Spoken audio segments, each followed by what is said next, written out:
Hey, hello guys, welcome back to Zhejiang Tongli Heavy Machine channel. My name is Richard.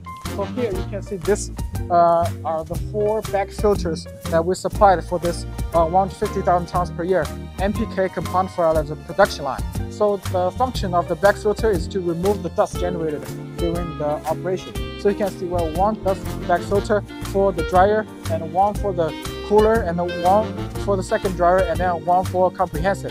So to ensure a very good dedusting effect.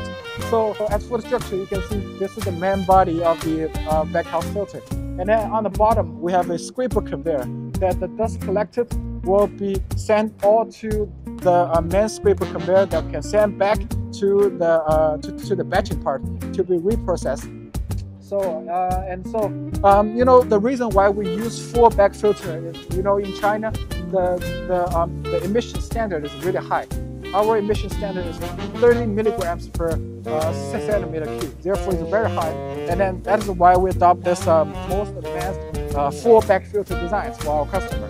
And then, as you can see, the whole production line, the four back filter, we have the scraper conveyors on the bottom, and then all the cylinder valves are United States brand, and also we have the knockers on the outer shell of the back filters to vibrate, so that the material does not stack inside the bottom part of the back filter. So yeah, thank you guys. I'm introduced about other part of our back filter.